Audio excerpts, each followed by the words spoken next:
नमस्कार दोस्तों। आज का जो हमारा चैप्टर है 6N 135 IC और एक इसकी इसी के अंदर मॉडल आता है 6N 136 IC। यानी ये दो मॉडल आते हैं जो कि high speed auto coupler IC होती है, जो कि high speed auto coupler IC होती है। इसके बारे में आज करेंगे कि ये किस तरह काम करती है, कैसे काम करती है, क्या वर्किंग है इसकी और किस किस जगह पे इसका प्रयोग किया जाता है और इसकी टेस्टिंग क्या है। तो सबसे पहले तो ये जो आईसी है हमारी, ये होती है 8 पिन के अंदर, यानी 8 पिन के अंदर आईसी होती है। ये हमारी आपके सामने ये देख रहे हो आप, 8 पिन की आईसी है। 4 पिन एक साइड लगी हुई है, 4 पिन एक साइड है, मीन्स ये डिप टाइप के अंदर आती है। तो इस आईसी के अंदर क्या खूबी है, किस तरह हम इसे यूज़ कर सकते हैं, कैसे हम सर्किट को ऑपरेट करवाने के लिए कौन कौन से सेक्शन यानी कौन कौन पिन का प्रयोग करके इसे ऑपरेट करवा सकते हैं। तो वीडियो शुरू करते हैं। तो सबसे पहले आप जिन लोगों ने अभी तक हमारा चैनल को सब्सक्राइब नहीं किया है, तो सभी को रिक्वेस्ट है कि चैनल को सब्सक्राइब, लाइक और शेयर ज़रूर करें और अपने दोस्तों के अंदर शेयर करें। तो शुरू करते हैं आज का चैप्टर। IC 6N 135 यानी 6N 135 और 136, ये दोनों सेम मॉडल होते हैं। ये दोनों सेम मॉडल है, प्लस इसके साथ कुछ और भी IC आती है, जैसे ये हमारे CT 4502 है, CT 4503 है। ये भी high speed auto coupler IC के रूप में आती है। लेकिन जो सबसे पॉपुलर IC है वो है 6N 135 IC, जो कि 8 पिन के अंदर आती है। तो इस आईसी के अंदर सबसे पहले दो सेक्शन बने हुए हैं। एक तो है ये इनपुट सेक्शन, जो पिन नंबर 1 से लेकर 1, 2, 3 और 4 से लेके ये है हमारा इनपुट। ठीक है, यह है हमारा इनपुट सेक्शन। और जो दूसरी साइड है ये, जैसे पिन नंबर 5, 6, 7 और 8, ये हमारा पूरा सेक्शन है आउटपुट। ठीक है जी। तो ये दो सेक्शन बने होते हैं और दोनों सेक्शनों के अंदर आईसी इंटरनल तौर पे जुड़ी नहीं होती है, ये सेपरेट आईसी बने होते हैं। जैसे ये अलग अलग है, यानी ये जो हिस्सा है 1 से लेकर 4 तक अलग है और 5 से लेकर 8 तक का हिस्सा अलग है, यानी इंटरनल तौर पर भी ये जुड़ी नहीं होती है। जब भी ये आईसी ख़राब होगी तो एक साइड ही ख़राब होगी, दूसरी साइड नहीं होगी। यानी ख़राब होने का चांस जो होता है, जो आउटपुट साइड होता है उसी साइड ख़राब सबसे ज़्यादा ये आईसी होती है, क्योंकि इस साइड पे लोड लगा होता है। जब भी लोड में कोई दिक्कत आती है तो ये आईसी शॉर्ट हो जाती है या ओपन हो जाती है। तो ये इसका जो करंट है, चाहे आप इसे इस साइड AC सप्लाई का ऑपरेट करवा रखे हैं, तो उसके अंदर जो ये करंट है वो दूसरी साइड ट्रांसफ़र नहीं होगा। यानी मान के चलिए हमने इस साइड जो है आईसी के जो है पिन नंबर 5, 6, 7, इस साइड हमने AC को ऑपरेट करवाया हुआ है। ठीक है, कोई भी रिले लगा के उससे हमने AC को ऑपरेट करवाया है, पर AC का सिग्नल या कोई वोल्ट इस साइड यानी पिन नंबर 1, 2, 3, 4 जिस साइड है ये इनपुट सेक्शन है, इसके अंदर नहीं आता है। तो ये एक सेफ आईसी है, तो इंसुलेटेड आईसी होती है ये, तो यानी इसका करंट का कोई ख़तरा नहीं होता। तो इस आईसी को प्रयोग किस तरह करना है, इसकी वर्किंग क्या है, इसकी टेस्टिंग और इसकी पिन डिटेल, सबसे पहले इसके बारे में कर लेते हैं। सबसे पहले जो इसकी पिन नंबर 1 और पिन नंबर 4 जो है, इसको NC बोला जाता है, नो कनेक्शन, इसको यूज़ में नहीं लिया जाता। पिन नंबर 1 और पिन नंबर 4 को प्रयोग में नहीं लिया जाता। और पिन नंबर 2 और पिन नंबर 3 जो LED लगी होती है इसके अंदर, जो इंटरनल ये LED लगी हैं, LED की आप पिन देख सकते हैं। जिस तरह हमारा डायोड लगा होता है सेम उसी तरह ही ये LED की पिन होती है। जो LED की इस साइड पिन है, ये 2 नंबर के साथ अटैच है, इस साइड को हम बोलते हैं एनोड। जैसे हमारा डायोड है, ये देखिए आप, डायोड का जो एक हिस्सा है, जिस साइड ये डंडा लगा होता है, एक साइड लाइन बनी होती है, ये होता है हमारा कैथोड और इस साइड का होता है एनोड। ठीक है, यहाँ पे आप यहाँ पे C भी लिख सकते हो, ये कैथोड साइड है, ये एनोड साइड है। तो इसी तरह ही LED के साथ भी इंटरनल जो लगा होता है, ये देखिए जिस साइड ये पिन लगी हुई है, ये साइड है, तो ये है एनोड पिन, पिन नंबर 2। और जिस साइड ये लगा हुआ है एक माइनस पॉइंट बना के इसको पिन नंबर 3 के साथ जोड़ा गया है, ये है हमारी कैथोड पिन। तो एलईडी की ये पिन है एनोड और कैथोड, ठीक है जी। और दूसरी साइड जो है पिन नंबर 5 है, ये ट्रांजिस्टर जो इंटरनल लगा हुआ उसका अमीटर है जो इसके साथ जुड़ा हुआ है पिन नंबर 5 के साथ। 5 के साथ अमीटर जुड़ा हुआ है और 6 के साथ क्या जुड़ा है, कलेक्टर। ट्रांजिस्टर का अमीटर और कलेक्टर पिन नंबर 5 और 6 के साथ जुड़ा हुआ है। और इसके बेस में से एक डायरेक्ट उठा के वी या वेरी यानी माइनस वोल्ट के लिए वी बी पिन को पिन नंबर 7 पे दिया जाता है, ठीक है जी। और एक यहाँ पे ऑटो ये भी लगे एलईडी जो रिसीवर है, ये सेंटर है हमारा और ये रिसीवर है जो कि पिन नंबर 8 के साथ वीसीसी के साथ जुड़ा हुआ है। अब इसको सप्लाई देने के बाद ये किस तरह काम करता है, कैसे काम करता है, इसके बारे में थोड़ा सा आगे सर्किट के अंदर कर लेते हैं हम। तो ये फिजिकल तौर पे आईसी जो है इस तरह आती है, ये जो आपके सामने आईसी बड़ी हुई है इस तरह फिजिकल आईसी आती है। ये 8 पिन होती है, 4 एक साइड पिन है इसकी, 4 दूसरी तरफ, तो ये 8 पिन के अंदर आती है। तो अब इसकी वर्किंग किस तरह है इसके बारे में थोड़ा कर लेते हैं हम।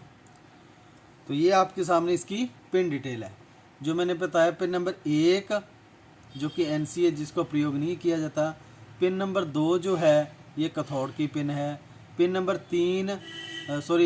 2 एनोड की पिन है। पिन नंबर 3 कैथोड की पिन है और पिन नंबर 4 को प्रयोग में नहीं लिया जाता। पिन नंबर 5 जो है ये है इसकी ग्राउंड है यानी एमीटर की पिन। और पिन नंबर 6 है जो कलेक्टर की पिन। और पिन नंबर 7 वीबी यानी बेस की पिन है इसकी, वोल्ट बेस जिसे बोलते हैं हम वीबी, तो वोल्ट बेस की पिन है। और पिन नंबर 8 जो है वीसीसी है यानी जिसको 5 वोल्ट की पॉजिटिव 5 वोल्ट की सप्लाई दी जाएगी। तो ये तो है इसकी पिन डिटेल। अब जो सर्किट के अंदर लगा के इसको किस तरह प्रयोग में लिया जाता है उसके बारे में थोड़ा सा कर लेते हैं। तो ये हमारे पास एक छोटा सा सर्किट है, तो इसके अंदर किस तरह आईसी को ऑपरेट करवाया गया है, सिंपल सा। सबसे पहले जो पिन नंबर 3 है इसको नेगेटिव सप्लाई दे दी गई यानी इसको ग्राउंड कर दिया गया है, यानी नेगेटिव सप्लाई देके इसको ग्राउंड कर दिया गया है जो पिन नंबर हमारी 3 है, ठीक है जी। और पिन नंबर 2 के ऊपर हमने 330 ओम की एक रजिस्टर लगा के इसको वोल्ट देने हैं। वो है आप हाई वोल्ट यानी ये पल्स बनी है जो हाई वोल्ट यानी पॉजिटिव वोल्ट और नेगेटिव वोल्ट। जब आप पॉजिटिव वोल्ट दे दोगे आप तो ये आईसी ऑन हो जाएगी यानी जो इसके अंदर एलईडी लगी है ये ऑन हो जाएगी, क्योंकि एलईडी को जो कैथोड पॉइंट है वो नेगेटिव के साथ जुड़ा हुआ, एनोड पॉइंट के ऊपर पॉजिटिव चाहिए। जब इस पे पॉजिटिव सप्लाई मिलेगी एनोड पॉइंट पे तो ये आईसी ये जो एलईडी है ये ऑन हो जाएगी, एलईडी ऑन हो जाएगी। ऑन होने के बाद ये है हमारा सेंडर और ये है हमारा रिसीवर यानी जो ये एलईडी लगी हुई है ये रिसीवर है।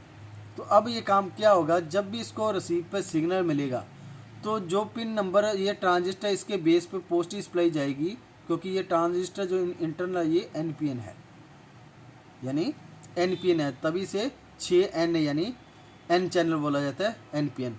तो ये काम किस तरह कर रही है, इसकी पिन नंबर ग्राउंड की गई है पिन नंबर 5। जब भी इस ट्रांजिस्टर पे वोल्ट आएंगे तो ये अमीटर वाले वोल्ट है जो कलेक्टर पिन पे ऑटोमेटिकली शॉर्ट हो जाएंगे यहाँ से, यानी जो अमीटर वाले वोल्ट हैं वो कलेक्टर पिन के ऊपर चले जाएंगे, ठीक है जी। जो यहाँ के वोल्ट है मीटर वाले वो कलेक्टर पिन कौन सी है, पिन नंबर 6। अब सिस्टम क्या करवाया गया है, हमने वीसीसी पहला पिन नंबर 8 जो है वीसीसी है हमारी, जो इस पे पॉजिटिव के 5 वोल्ट दे रखे हैं, पॉजिटिव के 5 वोल्ट हमने इस पे दे रखे हैं।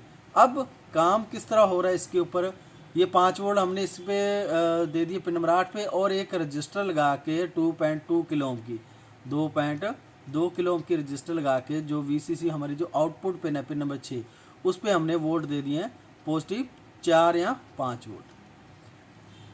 तो इसके बाद ये वोल्ट यहाँ पे 5 वोल्ट हमें मिल रहे हैं, 5 वोल्ट, कितने 5 वोल्ट। अब इस 5 वोल्ट से हमने कोई भी रिले या कोई भी एलईडी कुछ भी ऑपरेट करवाया तो वो उस समय ऑन है पॉजिटिव सप्लाई पे। जब भी यहाँ से सिग्नल ट्रांसफ़र होगा सेंडर से रिसीवर के ऊपर, तो रिसीवर से सिग्नल आउटपुट होने के बाद यहाँ से ये पॉजिटिव ट्रांसफ़र कर देगा इसके बेस पे।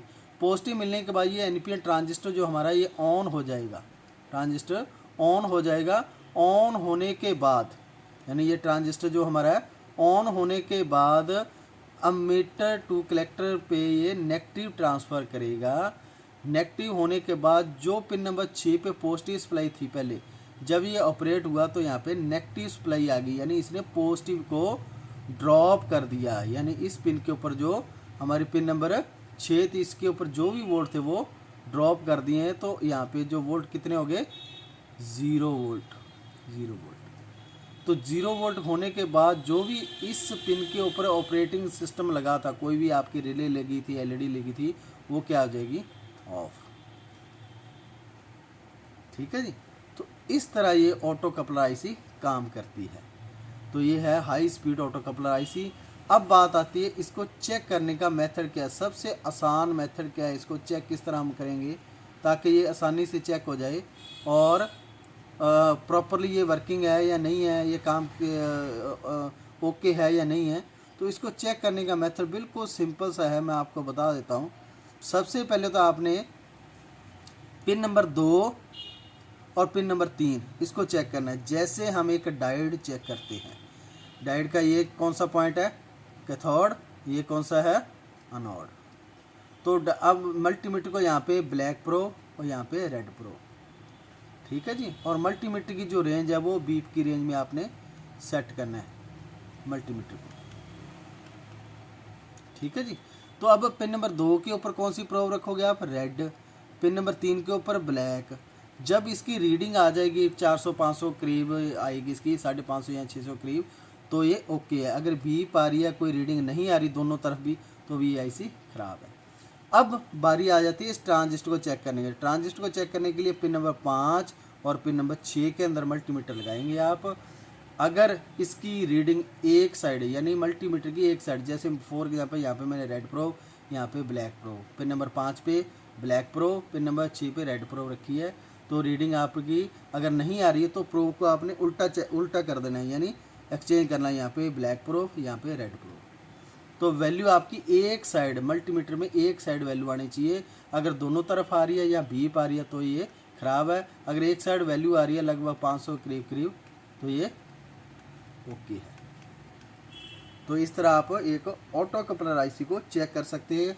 और जो आपके हाई वोल्ट के कोई सेक्शन, आप हाई वोल्ट के लिए कोई भी सिस्टम बना रहे हो तो उसके अंदर इस ऑटो कपलर का प्रयोग कीजिए ताकि आपकी इनपुट की सेफ्टी रहे, यानी कोई करंट आने का कोई झंझट ना हो इस सेक्शन के अंदर। तो इस तरह थी ये हमारी आज की ऑटो कपलर आईसी, जो कि 6N135 और 6N136 आईसी, ये 2 मॉडल आते हैं इसके। तो वीडियो अगर अच्छी लगी तो लाइक, शेयर और सब्सक्राइब जरूर करें। धन्यवाद।